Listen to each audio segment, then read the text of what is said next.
Hello everyone, Miss Fisher here. Today we're going to read Act 1, Scene 5 of Romeo and Juliet. This takes place in a hall in Capulet's house. Musicians stand waiting, servants enter with the napkins. So remember that we just left off where Juliet is asked to take a look at Paris and see if she likes him at the Capulet party, because Lady Capulet says, it's about time that you get married. And even the nurse says, Paris is a good man. He's wealthy. He's handsome. You should really consider marrying him. And so Juliet says, well, I haven't really thought about getting married, but I guess I will. We also have Lord Capulet, Juliet's dad, who says, she's a little young. I'd really like her to wait another 2 years to get married, Paris. But if you can woo her, if you can get her to like you, and you can get Juliet's permission, essentially, and you can get her to say yes, I guess you can marry her. But also, look at all the other ladies at the party. You might not even like my daughter. You haven't even met her yet. So go to my party and look at all the other girls at the party, and also look at my daughter and see if you like her. And we also have Benvolio and Romeo, right? And Romeo is just so sad over Rosaline, and he's been crying over her, and he's been mopey and depressed, and he says, she doesn't love me back. She's totally sworn off men for her whole life because she's going to be a nun, and he's just brokenhearted. And Benvolio says, get over it. It's totally fine. We're going to sneak into this Capulet party, and there's going to be all these other girls there, and you're going to completely forget about her. So it's going to be totally fine. So this scene 5 is all taking place at the Capulet party. So let's see what happens. First servant says, where's Potpan? He is supposed to help clear away these plates. Second servant says, you can't rely on him or his hands. First servant, move these stools, remove the sideboard, and care for the silverware. Go tell the porter to send in Susan Grindstone and Nell. Exit second servant. Capulet, which is Lord Capulet, Juliet, and others of his house enter, meeting the guests and maskers. So when it says maskers, this is like a masquerade party. It's a party where everyone dresses up and they all wear masks. And it's a pretty typical kind of party for this time period. Lord Capulet says, welcome, gentlemen.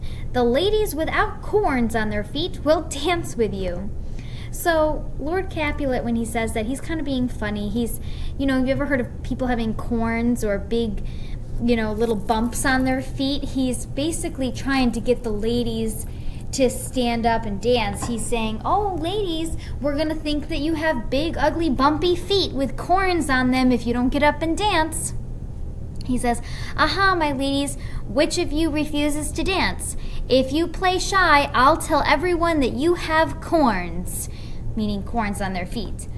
Welcome, gentlemen. I remember the days when I used to wear a mask and whisper in a lady's ear. Those days are gone, but you are welcome. Come, musicians, play, make room. Dance, girls. And the music plays and they dance. Servants, more light. Move these tables. Put out the fire. The room is too hot. Hello. Please sit, good cousin Capulet. You and I are past our dancing days. How long is it since you and I were in masks? So Lord Capulet is reminiscing and thinking about the days when he was young and he used to go out on the dance floor, and now he's too old. Cousin Capulet says, my word, 30 years. Capulet, what? Has it been that long? We wore masks at Lucentio's wedding 25 years ago. Cousin Capulet, more than that, his son is 30. Capulet, he was only a child 2 years ago. So basically, they're just being sometimes, older people who are like, time passes by so fast. Was it only 25 years ago? No, it was 30 years ago. That's what they're saying. Romeo says to a servant, what lady is that who dances with that knight? The servant says, I know not, sir. Romeo, so he's spotted Juliet across the dance floor and he doesn't know her name. Oh, she teaches the torches to burn bright. She hangs upon the cheek of night. Her beauty is too rich for earth. She glows. She's like a snowy dove among crows. The song is over. I'll see where she stands. Simply touching her will bless my hands. Did my heart love till now? Not at this sight, for I never saw true beauty till this night. So basically, he sees Juliet across the room and he says, I've never seen true beauty until I've seen Juliet. She is like a dove among crows. My heart has never loved until now. So Romeo's a little bit emotional, but true love at first sight, we'll have to see. Tybalt overhears Romeo talking to the servant. And remember, Tybalt is on the Capulet side. And he says, that voice, I know he is a Montague. Fetch me my sword, boy. How dare that slave come here with such a happy face? He mocks us at our own party. By the honor of my kin, I'll strike him dead and not count it as a sin. Lord Capulet says, Tybalt, where are you storming off to? Tybalt says, Uncle, a villain Montague, our foe, has come here in spite to mock us and spoil our party tonight. Lord Capulet says, young Romeo, is it? Tybalt, yes, it is he, that villain Romeo. Lord Capulet, calm down, leave him alone. He looks like a well-behaved gentleman. From what I hear, all of Verona says he is decent and well-mannered. Not for all the wealth of this town will I insult him in my own house. Take no note of him. Respect my wishes and stop frowning. Your sour face is wrong for a party. And Tybalt just won't have this. So Tybalt wants to go and fight Romeo and kick him out of the party because he can't believe that Romeo would have the guts to show up at a Capulet party. And Capulet's like, listen, don't start a fight at my party. Plus, Romeo's not misbehaving. He seems to be doing okay. Just leave him alone. Tybalt says, it fits when such a villain is a guest. I won't allow it. Lord Capulet says, you will allow it. Am I the master here, or are you? Stop. You are going to make a scene in front of my guests. And Tybalt says, Uncle, it is a shame. Lord Capulet, ignore it. You are an angry young boy. Now be quiet. So Lord Capulet really puts his foot down here and he says, Tybalt, you will let this go. You will not cause a scene. And remember that Prince Aeschylus has said, you will not have any more fights or else someone will die, or on the price of death. So I'm sure that's what's running in the back of Capulet's head.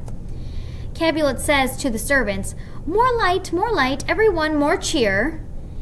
Tybalt says, my patience is wearing thin. It makes my skin crawl. I must leave. Tybalt exits. Romeo goes to Juliet and takes her hand. Romeo, if my hand is unworthy of holding yours, that holy shrine, charge me with this gentle fine. My lips are like two blushing pilgrims, ready to smooth the hand's rough touch with a tender kiss. So he says that her hands are like a holy shrine. They are worthy of worship, right? Her hands are worthy of worship. And he says his lips are like two blushing pilgrims. They're like two innocent, really religious, essentially, pilgrims that are ready to kiss her. And Juliet says, good sir, you do your hands a great wrong. Is it not palm to palm that pilgrims pray? And she's saying pilgrims don't pray by their lips touching. They pray by their hands touching, when you put your hands together to pray. And Romeo say, but pilgrims pray with pilgrims' lips as well.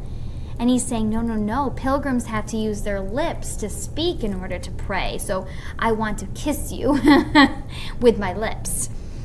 And Juliet says, yes, we must use lips to pray, Romeo, oh then, dear saint, answer my prayer, and let our lips meet, or I despair. And then they kiss. So they literally just met, like, seconds before, and within, like, a minute, they're kissing.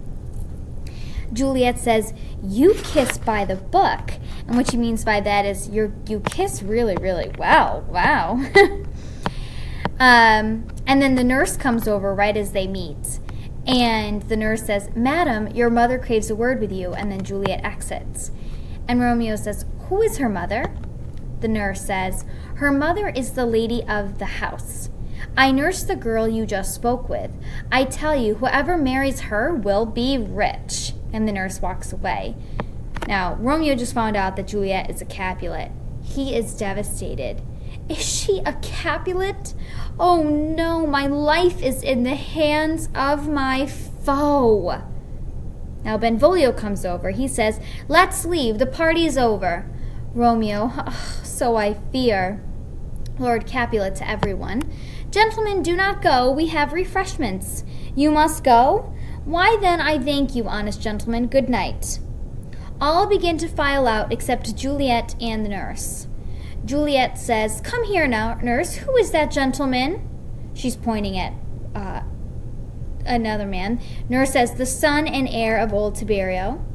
Juliet says, who is that now going out the door? The nurse says, that I think is young Petruchio. And Juliet says, and who is that there? Who would not dance? Nurse says, I do not know. Juliet, go ask his name. The nurse leaves.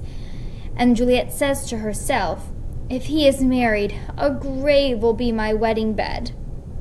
Now, obviously this sentence right here, if he is married, a grave will be my wedding bed, she's just saying that to herself like, oh, I hope he's not married, because if he is married, I'll just die, right? She's saying a grave will be my wedding bed, I'll just die.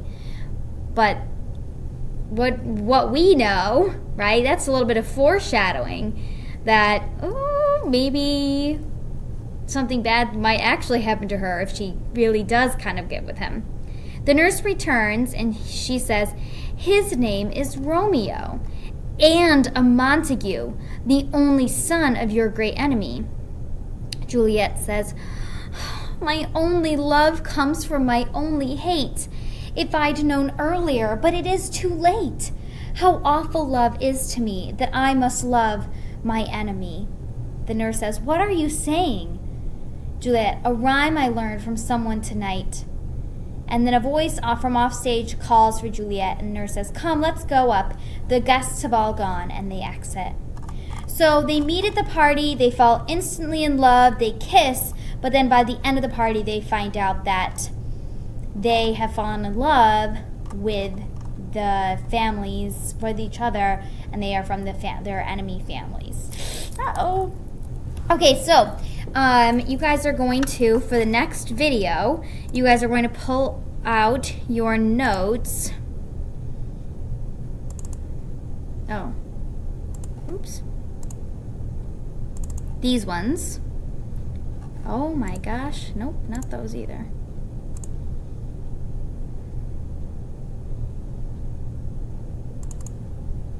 Pull out these notes. Pull out these notes for the next video, and then open up the next video and I will give you the answers for Act 1, Scene 5. Okay, thanks guys.